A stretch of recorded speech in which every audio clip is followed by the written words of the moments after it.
এই ইউসুফ পাঠানকে ভোট দিয়ে জিতানোর জন্য মমতা বন্দ্যোপাধ্যায় আমাকে নির্দেশ দিয়েছিল। তার নির্দেশ কার্যকরী করতে গিয়ে আমি হিন্দু সমাজের মানুষকে বলেছিলাম 1 মে 2024 সন্ধ্যা 7টায়, তার আগে 30 এপ্রিল 2024 24 ঘন্টা আগে উত্তরপ্রদেশের মুখ্যমন্ত্রী যোগী আদিত্যনাথ এসে, যেখানে 70-72% মুসলিমের বাস যে জেলায়, সেই জেলায় এসে তিনি আমার বুকের উপরে দাঁড়িয়ে আমাকে দাঙ্গাবাজ আখ্যা দিয়েছিল। আমাদেরকে উল্টো করে টাঙিয়ে সিধা করার কথা বলেছিল। তার প্রতিবাদ করে তৃণমূলের এইসব জেলার এমএলএ নেতা, অনেক বড় বড় এখন কোঅর্ডিনেটর হয়েছে, তারা কোনোদিন মুখ খুলেনি। এই হুমায়ুন কবিরকে তার প্রতিবাদ করতে হয়েছিল।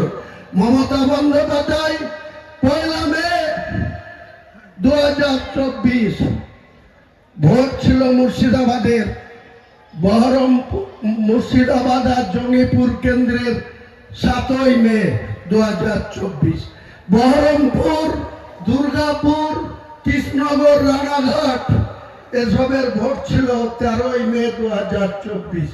1 তারিখে মালদা থেকে প্রচার করে এসে মমতা ব্যানার্জি হেলিকপ্টার নিয়ে বড়ুয়া কিষাণ পার্টির মাঠে নেমে আমাকে দেখে বলেছিল যে হুমায়ুন, আজকের দিনে আমার কাছে খবর আছে অধীর চৌধুরী আবার জিতে যাচ্ছে, ইউসুফ পাঠান হেরে যাচ্ছে, মোহাম্মদ সেলিম জিতে যাচ্ছে, আবু তাহের খান হেরে যাচ্ছে, তুমি একটা কিছু করো।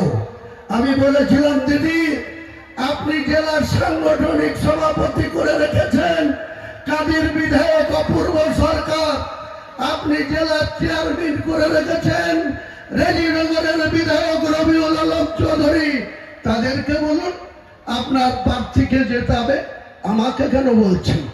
তখন বলেছিল যা হবার হয়েছে, তুমি কেবল, আমি ইউসুফের বাবা মাকে কথা দিয়ে বরোদা থেকে, গুজরাট থেকে বহরমপুরে নিয়ে এসেছি, তুমিই পারবে, তোমার কথা মুর্শিদাবাদের মানুষ শুনে। তাই যখন তুমি ছিল না তখন আমি 2001 সালে 1টা পেয়েছিলাম, যখন তুমি ছিল না 2016-তে আমি 4টে পেয়েছিলাম, যখন তুমি আমার সঙ্গে ছিল 22-এর মধ্যে 20টা পেয়েছি। কাজেই তোমাকে এটা করতে হবে। তাই সেদিন আমি যোগী আদিত্যনাথ যেভাবে মুসলমান সম্প্রদায়ের লোককে উল্টো করে টাঙিয়ে সিধা করার কথা বলেছিল, তার 24 ঘন্টার মধ্যে আমি বলেছিলাম, যোগী আদিত্যনাথজি, এটা ইউপি না, এটা বাংলার মুর্শিদাবাদ। মুর্শিদাবাদে আমরা বসবাস করি, আমরা কোনো সাম্প্রদায়িক রাজনীতি করিনি, কোনোদিন করব না।